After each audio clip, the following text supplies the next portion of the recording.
네, 오늘 함께 보실 말씀은 이제 요한복음 4장 27절부터 54절이고요. 말씀의 제목은 위급한 순간에라는 말씀의 제목을 가지고 지난주에 이어서 계속해서 요한복음 나누도록 하겠습니다. 요한복음 4장 27절부터 54절이고 이 말씀은 저희가 이제 계속 뒤에 말씀이 있기 때문에 따로 읽지는 않고 이제 이렇게 말씀을 나누도록 하겠습니다. 우리 지난주 이제 주일날 말씀을 나눴는데, 지난주 주일날은 가장 어두운 곳에서 가장 어두운 삶을 살고 있는 사마리아 여인에 대해서 같이 우리가 나눴죠. 그래가지고 하나님께서 예수님께서 이 사마리아 여인을 이렇게 직접 찾아가셨고, 그리고 생명의 길, 소망의 길로 인도하시는 것을 우리가 볼 수 있었습니다. 또한 이 사마리아 여인과의 만남을 통해서 우리가 또 알게 된 것은 뭐냐면, 예배 드릴 때 우리는 우리의 마음으로 하나님께 예배를 드려야 되고, 진리의 말씀으로 하나님께 예배를 드려야 된다. 이 말씀을 같이 나누고, 또 우리가 예배할 때 우리 자세가 어떤지 다시 한번 이렇게 살펴볼 수 있는 시간이 되었어요. 이제 이렇게 예수님께서 사마리아 여인과 이렇게 대화를 나누신 이후에 조금 있다가 이렇게 나누시고 있을 때 제자들이 예수님께 왔습니다. 이제 먹을 것을 구하러 갔던 제자들이 돌아온 거죠. 그리고 나서 이제 일어난 일들을 같이 보도록 하겠습니다. 요한복음 4장 27절인데요. 이렇게 말씀하고 있습니다. 이때 제자들이 돌아와서 예수께서 그 여자와 말씀을 나누시는 것을 보고 놀랐습니다.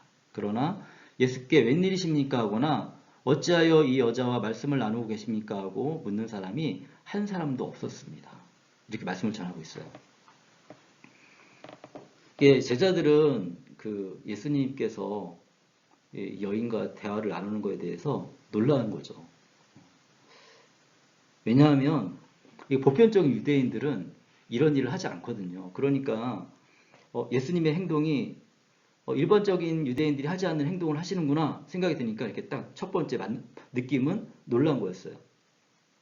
그리고 나서 이제 그렇지만 이제 제자들이 여기 본문에 보면 웬일이십니까 하거나 어찌하여 이 여자와 말씀을 나누고 계십니까? 라고 이렇게 묻는 사람은 없었다고 사도 요한이 기록하고 있습니다.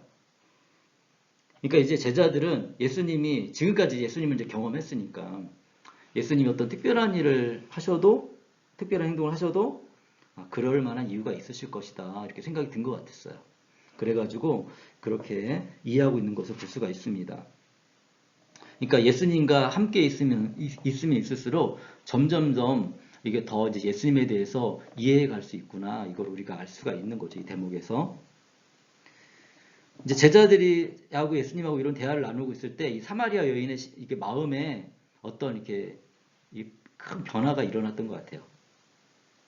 그래서 그런지 물을 뜨러 왔잖아요. 근데 정작 물동이는 버려놓고 마을로 달려 들어갑니다. 이제 그 다음 내용인데 계속해서 볼게요. 그 여자는 물동이를 버려두고 동네에 들어가서 사람들에게 말하였습니다. 뭐라고 얘기했냐면 29절에 보니까 내가 한 일을 모두 알아맞히신 분이 계십니다. 와서 보십시오. 그분이 그리스도가 아닐까요? 라고 이렇게 질문을 하는 거예요. 동네로 달려간 이유를 우리 29절을 통해서 알 수가 있죠. 왜 달려갔냐면 내가 한 일을 모두 알아맞히신 분이 계십니다. 그러니까 이 여인의 비밀한 일들을 처음 만났는데 알아맞히니까 너무 놀란 거죠. 그런데 그분이 자기한테 뭐라고 얘기했냐면 우리 지난주에 보면 내가 그다 그랬어요. 그리스도다, 메시아다 얘기하신 거예요. 그러니까 놀래가지고 이 기쁜 소식을 전하러 동네에 들어간 것입니다. 그러면서 이제 동네에 들어가서 여인이 얘기했겠죠. 와서 보십시오. 그분이 그리스도가 아닐까요?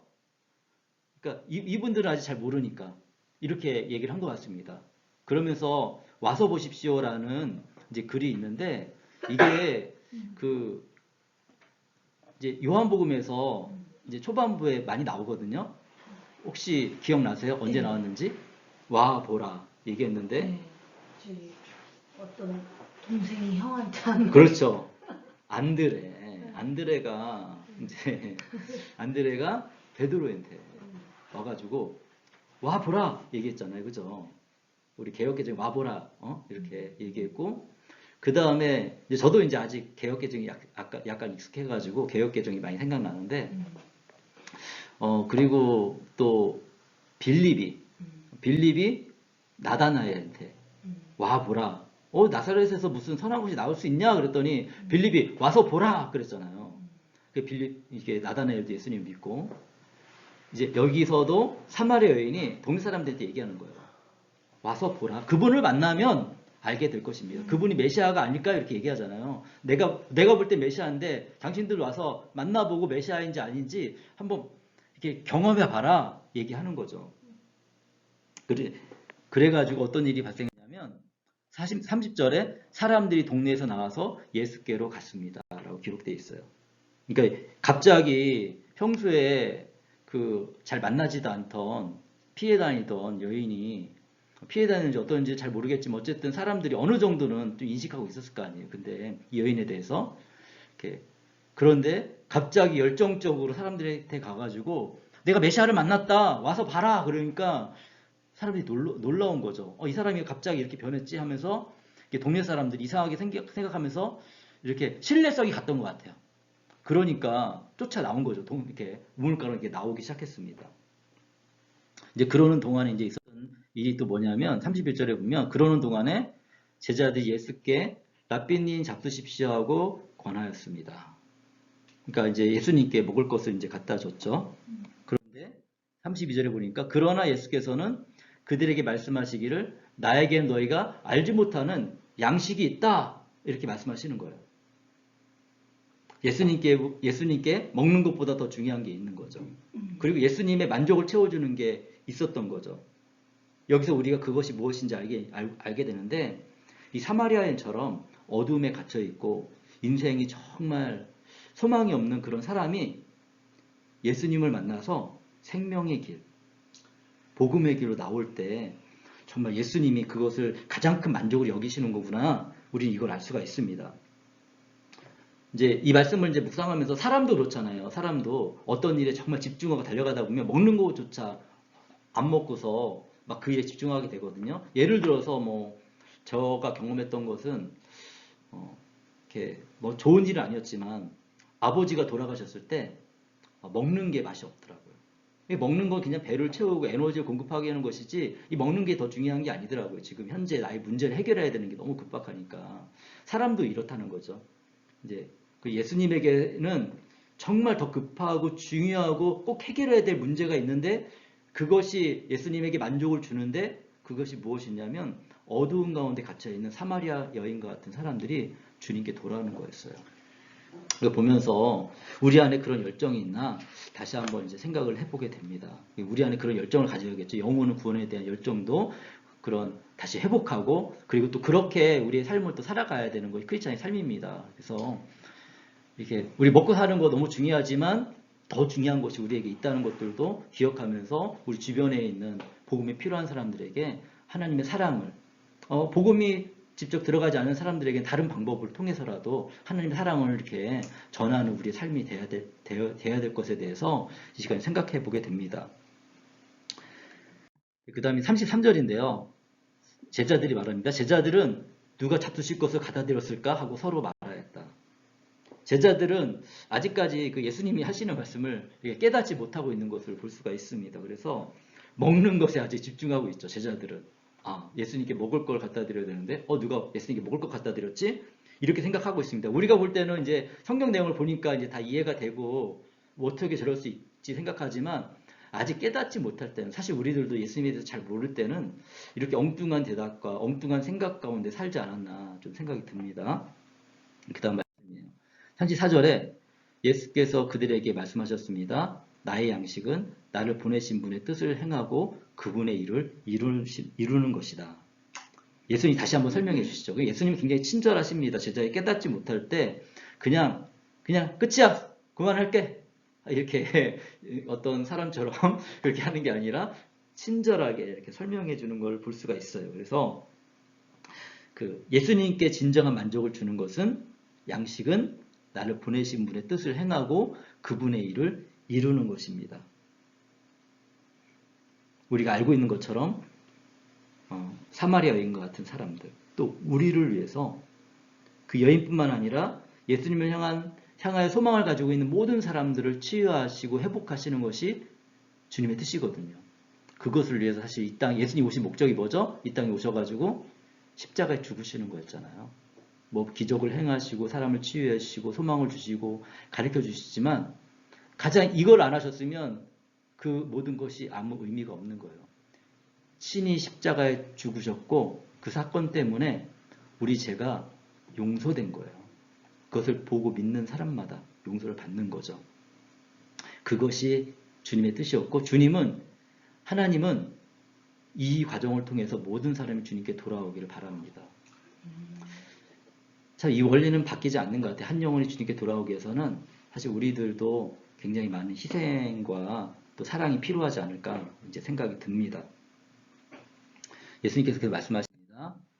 너희는 넉 달이 지나야 추수 때가 된다고 하지 않느냐. 그러나 나는 너희에게 말한다. 눈을 들어 밭을 보아라. 이미 곡식이 익어서 거둘 때가 되었다. 네, 이렇게 말씀하고 계십니다. 예수님은 이 자연 환경을 잘 활용해가지고 이렇게 말씀을 전하시는 그런 분이시거든요. 그래서 이렇게 이스라엘 지역은요, 보통 이제 11월 달쯤에 이렇게 이제 파종을 합니다. 그래가지고 4월쯤에 수확을 해요. 그래서 이제 봄 수확을 이제 하는데 그렇기 때문에 이런 환경은 이제 쉽게 이렇게 접할 수 있는 환경이죠.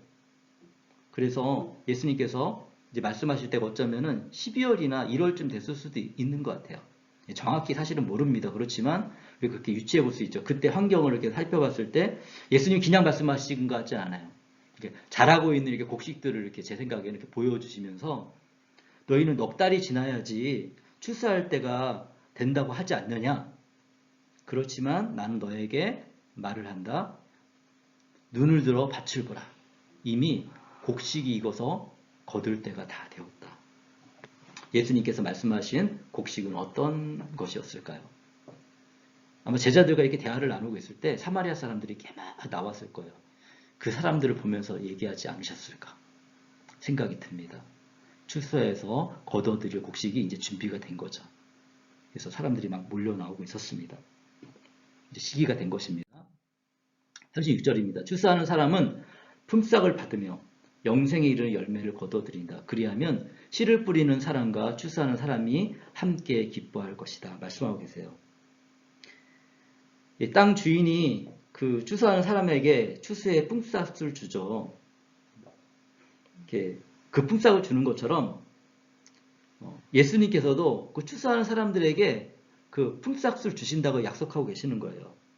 그럼 이 품삯은 무엇일까? 제가 이제 묵상을 하면서 첫 번째는 오늘 이제 요한복음을 쭉 보면서 우리에게 주시는 영원한 생명, 우리의 죄를 씻기시고 영원한 생명을 주시는 거, 그것이 우리에게 주시는 가장 좋은 품삯이죠. 새로 이렇게 거둬들인 사람들도 그것을 얻겠지만 우리는 우리들도 동일하게 그것을 누리게 될 것이죠. 그리고 또 한 가지는 뭐냐면 그 안에서 살아가는 이 땅의 삶과 천국의 삶입니다. 복된 인생이라는 거죠. 그냥 크리스찬은 멈춰있고 그냥 고난 속에서 그냥 파묻혀서 영원히 사는 게 아닙니다.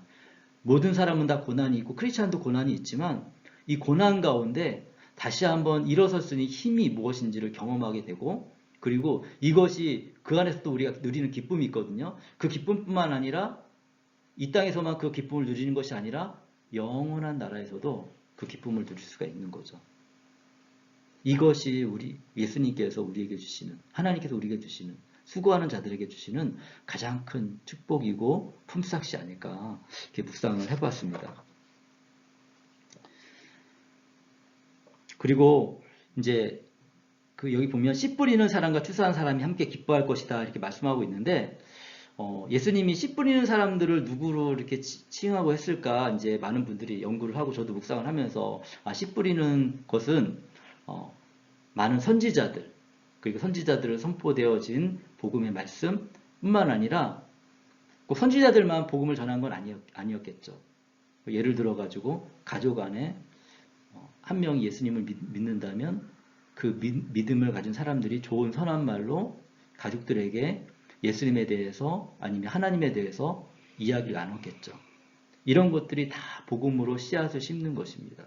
그리고 열매를 맺어갈 때 모두 다 거둬들인 사람뿐만 아니라 이 씨앗을 심은 사람들까지 다 기쁨으로 이렇게 기뻐할 것이다. 지금 말씀하고 계시는 겁니다. 그러면서 속담 하나를 말씀하시는데요. 그러므로 한 사람은 심고 한 사람은 거둔다는 말이 옳다. 예. 누군가는 또 심고 누군가는 거둬들이는 일을 계속 해야겠죠. 그래서 이 시대는 좀 동일하게 이런 일을 같이 하고 있다는 생각이 듭니다. 계속 말씀하시는데 38절입니다. 나는 너희를 보내어서 너희가 수고하지 않은 것을 거두게 하였다. 수고는 남들이 하였는데 너희는 그들의 수고의 결실에 참여하게 된 것이다. 지금 사마리아 사람들이 막 몰려나오고 있어요. 이 사람들이 메시아에 대한 기대감과 이런 어두운 땅에서도 하나님과 멀리 떨어져 있고 율법이 무엇인지도 제대로 모르면서 하나님을 섬기고 있는 사람들도 메시아라는 소망을 가지고 있었던 것은 누가 씨를 뿌린 것이었을까요? 과거에 많은 선지자들이 씨를 뿌린 겁니다.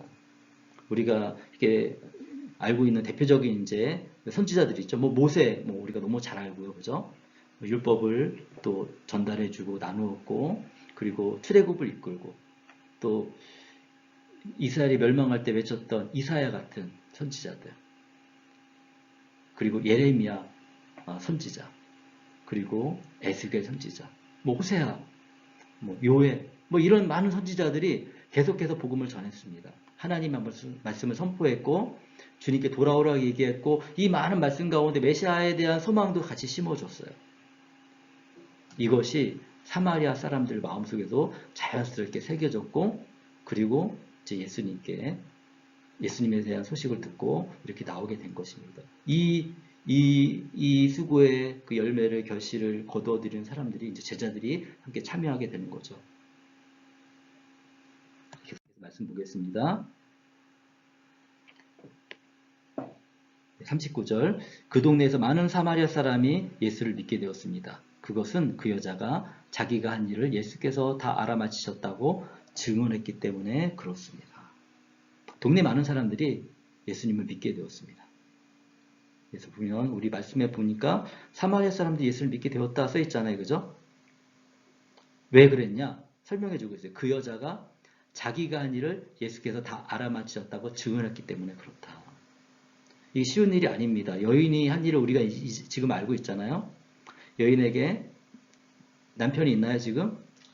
남편이 없어요. 남편이 5이나 있었지만 지금 같이 살고 있는 사람은 남편이 아니라고 말했잖아요. 그러니까 그 말이 맞다라고 예수님께서 말씀하셨단 말이에요. 그러니까 생각해 보세요. 아무리 사마리아 땅이지만 그래도 하나님을 조금이라도 경외하는 땅이었고 현대에도 그렇고 과거에도 그렇고 여성의 그러한 삶의 모습은 사실 당연히 칭찬은 아니고 접근하기 거부하고 좀 거북하고 싫어하고 그런 사람이었죠. 그리고 이것을 막 드러내놓고 얘기하는 것이 그 시대에도 쉬운 일이 아니었습니다. 근데 여인이 예수님을 만나니까 자신의 가장 어두웠던 것들을 저분이 나의 그런 어두운 것들을 다 알아맞히셨습니다. 나랑 만나보지도 않은 분이 다 아셨어요. 얘기하면서 증언하는 거예요. 그렇기 때문에 이분은 메시아이십니다. 라고 얘기를 하는 거죠. 그래서 그 영원하는 생명의 복음 앞에서 용감하고 진실되게 여인은 자신의 어두운 각오를 드러냈고 이걸 통해서 예수님을 믿게 된 것을 우리가 알 수가 있습니다. 40절입니다. 사마리아 사람들이 예수께 와서 자기들과 함께 머무시기를 청하므로 예수께서는 이틀 동안 거기에 머무셨습니다. 사마리아 사람들은 비록 불완전한 믿음이 있었지만 메시아에 대한 열망이 있었어요.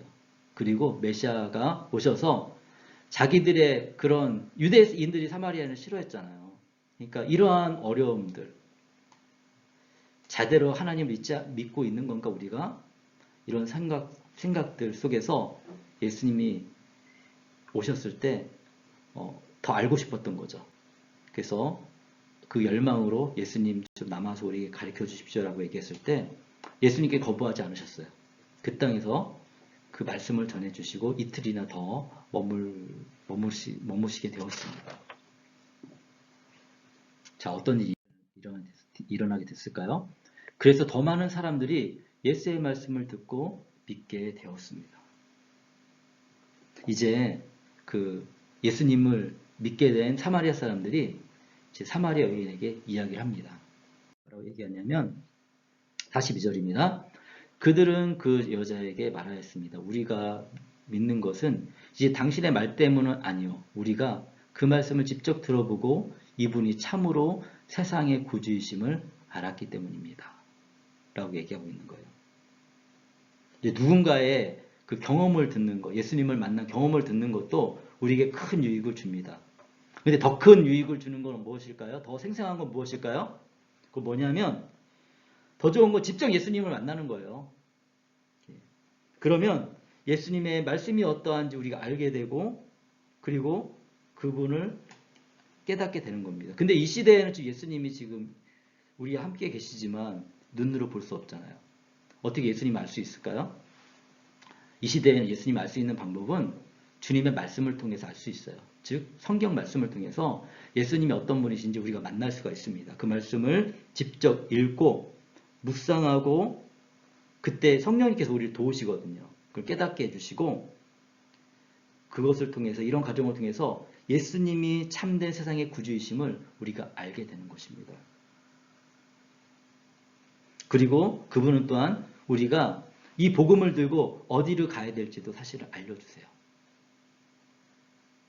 그래서 우리가 이 사마리아 여인과의 만남을 통해서 이 두 번째 이제 내용을 이렇게 쭉 보면서 우리가 고민해 보고 또 생각해 봐야 할 것은 무엇이냐면 이 사마리아 여인이 예수님 믿고 구원을 받은 것처럼 누군가는 또 구원을 받아야 되는데 하나님께서 나에게 지금 부르시는 그 사마리아는 어디인가?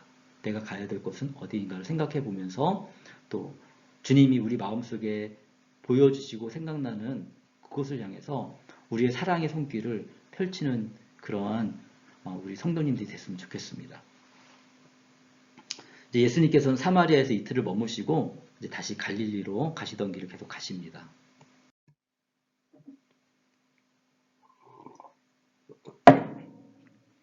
요한복음 4장 43절인데요. 이틀 뒤에 예수께서는 거기를 떠나서 갈릴리로 가셨습니다. 44절 예수께서 친히 밝히시기를 예언자는 자기 고향에서는 존경을 받지 못한다 하셨습니다. 왜 갑자기 44절에 이 말씀을 이렇게 사도 요한은 집어넣었을까? 갈릴리로 가는 순간 집어넣었을까? 이제 생각을 좀 해봤는데요. 이 사마리아 사람들은 어쩌면 주님과 하나님과 좀 멀리 떨어져 있는 사람이고 유대인들이 멸시하는 사람인데도 불구하고 오늘 본문을 보니까 예수님을 믿었어요. 그런데 정작 예수님이 성장하신 나사렛의 사람들은 예수님을 믿지 않았습니다.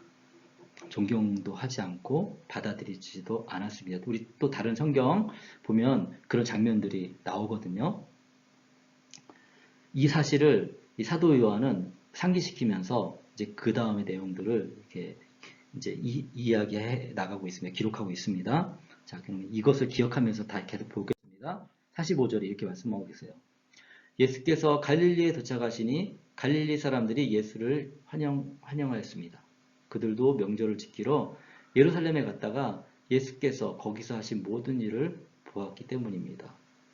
예수님께서 갈릴리 지방으로 가시니까 환영을 했어요. 왜 환영을 했느냐? 예수 봤거든요. 예루살렘에 왜냐하면 그 6월절에 갈릴리에 있는 유대인들도 예루살렘에 올라갔습니다. 예수님만 간 게 아니라 그들이 봤죠. 뭘 봤을까요? 예루살렘에서 예수님께서 무슨 일을 행하셨죠? 첫 번째는 성전을 정화시켰죠. 그리고 그 다음에 보면 또 거기에서 어떤 일을 하셨냐면 많은 표징을 행하셨다고 기록하고 있어요. 많은 기적을 행하신 거예요. 예루살렘에서. 요한복음에서 다 기록해 놓진 않았지만 그곳에 가셔서 그런 일을 행하셨습니다. 그렇기 때문에 이것을 보았기 때문에 자, 그 다음 내용 보겠습니다. 사람들이 알고 있었죠. 46절입니다. 예수께서 또다시 갈릴리 가나로 가셨습니다. 그곳은 전에 물로 포도주를 만드신 곳입니다. 거기에 왕의 신하 한 사람이 있었는데 그 아들이 가버나움에서 앓고 있었습니다. 자, 그러면 이제 새로운 사건을 이제 얘기해주고 있습니다. 이제 갈릴리 사람들이 예수님을 환영했지만 아직 뭔가 그 이제 만족할 만큼 뭔가 일어나지는 않은 것 같고 그 다음에 사건을 이제 설명해주고 있는데 이제 예수님께서 이제 갈릴리 지방을 가셔가지고 이제 갈릴리 가나로 가셨어요. 우리가 잘 알고 있는 것처럼 그곳은 예수님께서 첫 번째 기적, 요한복음의 첫 번째 기적 행하신 곳이거든요. 그래서 물로 포도주를 이렇게 변하게 하셨죠. 이게 예수님이 하나님이시기 때문에 가능한 일입니다. 이거는 도저히 뭐 물리적인 방법이나 인간적인 생각으로 지금도 이 일을 할 수 없거든요. 예수님만 하실 수 있는, 그렇기 때문에 그런 일을 하실 수 있는 분이기 때문에 그분이 하나님의 아들이신 거죠.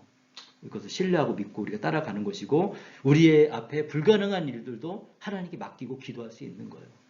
그렇기 때문에 그 일을 이루시는 분은 하나님이시고 응답하시는 분은 하나님이시지만 어떻게 하겠어요? 우리에게 능력이 없으니까 그분께 구해야겠죠. 이제 왕의 신하는 어떤 사람이냐면 그때 당시의 왕은 헤롯 안티바스입니다. 그래서 이 안티바스를 보좌하던 신하 중에 한 명이었던 것 같아요. 근데 이제 문제는 뭐냐면 그의 아들이 죽을 병에 걸린 것 같아요. 가버나움에서 앓고 있었어요. 자, 그래서 어떤 일이 일어났냐면 47절에 그 사람은 예수께서 유대에 나와 갈릴리로 들어오셨다는 소문을 들은 거죠. 예수께 와서 제발 가버나움으로 내려오셔서 아들을 고쳐주십시오 하고 애원하였습니다. 아들이 거의 죽게 되었기 때문입니다. 네.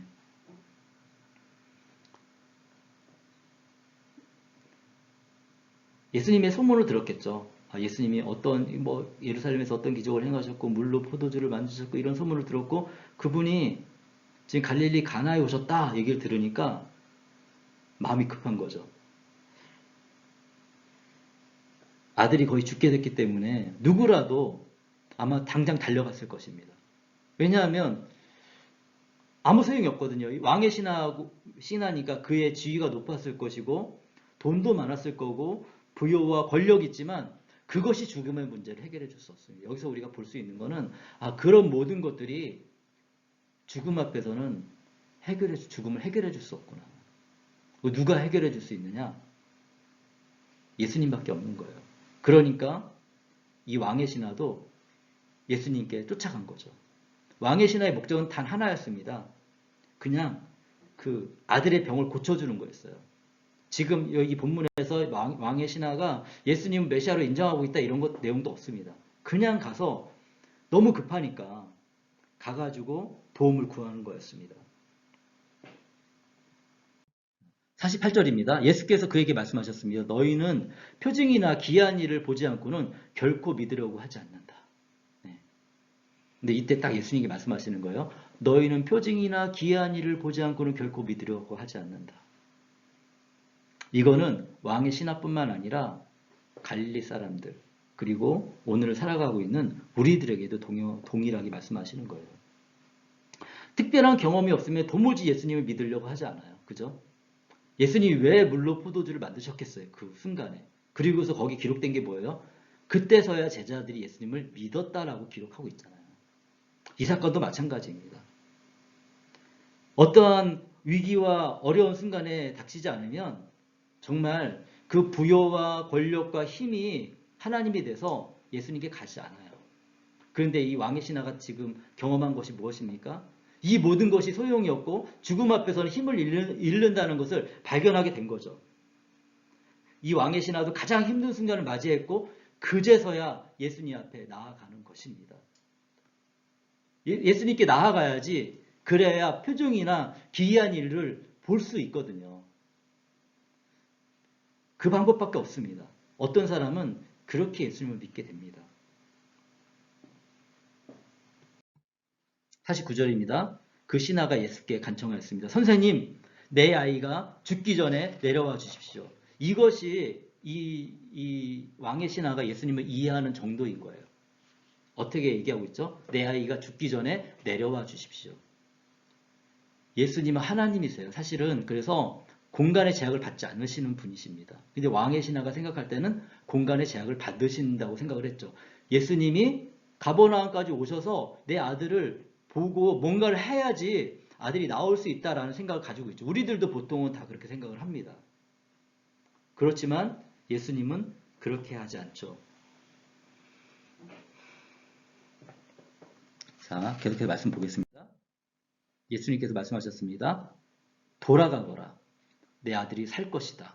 그는 예수께서 자기에게 하신 말씀을 믿고 떠나갔더라. 근데 놀라운 것이 있습니다.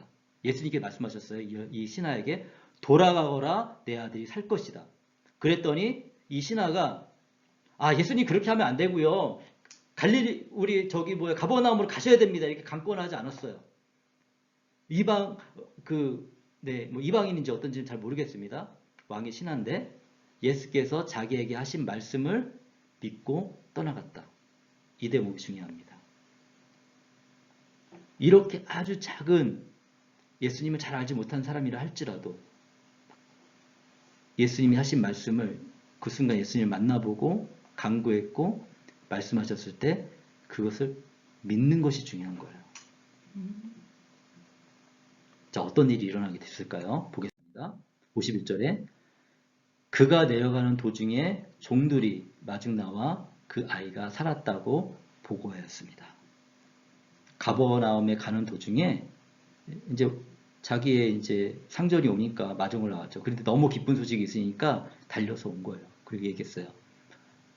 아들이 살아나셨습니다. 아이가 살아났습니다. 라고 얘기를 한 거죠. 52절에 그가 종들에게 아이가 낳게 된 때를 물어보니 어제 오후 1시에 열기가 떨어졌습니다. 하고 종들이 대답하였습니다.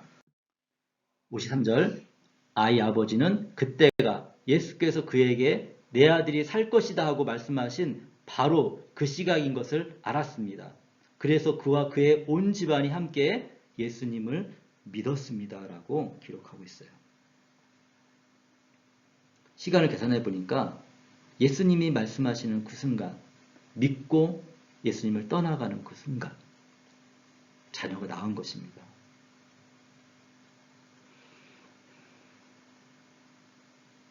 예수님만이 하실 수 있는 일이죠. 예수님은 세상의 빛이시고요. 그리고 우리에게 생명의 물, 생수를 공급해 주시는 분이시고요. 그 생명의 물을 공급받은 사람은 영원한 생명을 얻을 수가 있습니다. 예수님만이 하실 수 있는 치유의 기적들이 분명하게 존재하는 것을 우리가 알 수가 있어요. 그리고 뭐라고 기록하고 있죠? 그래서 그와 그의 온 집안이 함께 예수님을 믿었다라고 얘기하고 있습니다.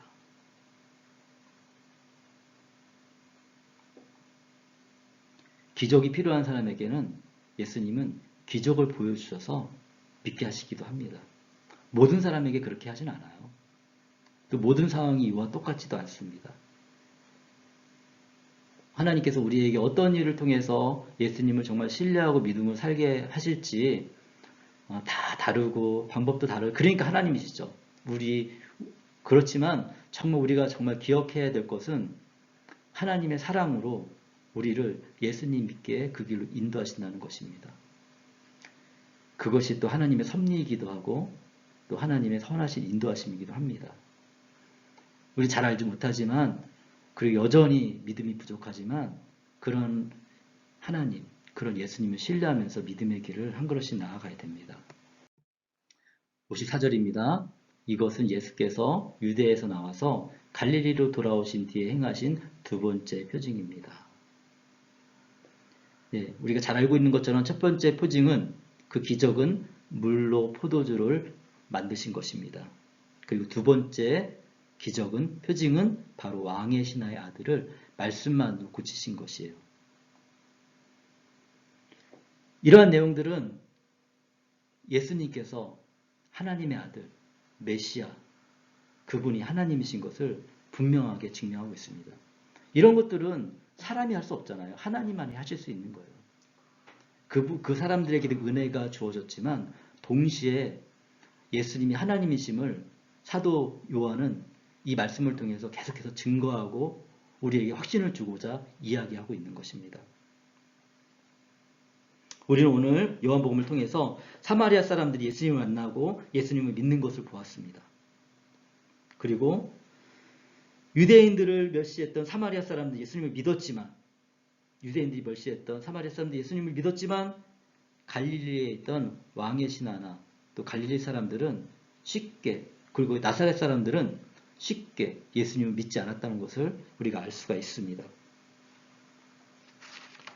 그렇지만 예수님께서는 기적이 필요한 사람에게는 기적을 보여서라도 예수님을 믿게 하시는 것들을 우리가 본문을 통해서 보았습니다. 여러분 혹시 사마리아의 수가성 여인처럼 그리고 사마리아에 있는 사람들처럼 멸시와 어둠에 갇혀서 힘들어하고 있지 않습니까? 예수님께서 여러분을 찾아가 만나 주실 때 여러분 예수님께 나아가십시오.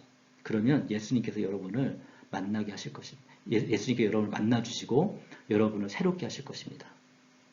혹시 왕의 신하와 같이 내가 믿음은 없지만 지금 위기와 어려움에 닥쳐 있습니까? 그렇다면 용감하게 일어서서 예수님께 믿음으로 나오십시오. 그러면 그 안에서 예수님께서 우리에게 주시는 기적을 경험하실 수도 있습니다. 그렇지만 가장 좋은 것은 날마다 주님을 만나시는 것입니다. 날마다 예수님과 함께하여 영생하도록 솟아나는 그 생명의 물을 삶 속에서 신실하게 정말 실제적으로 체험하는 것입니다. 그러한 은혜를 경험하는 성도님들 되시기를 이 시간에 축복합니다. 이 시간에 우리 같이 오늘 들은 말씀을 기억하면서 혹시 하나님께 우리가 헌신하고자 하는 것이 있다면 헌신의 기도를 그리고 우리가 또 하나님께 간구하고 싶은 것들이 있다면 하나님께 또 간구의 기도를 드리는 시간 갖도록 하겠습니다. 같이 이 시간에 같이 기도하도록 하겠습니다.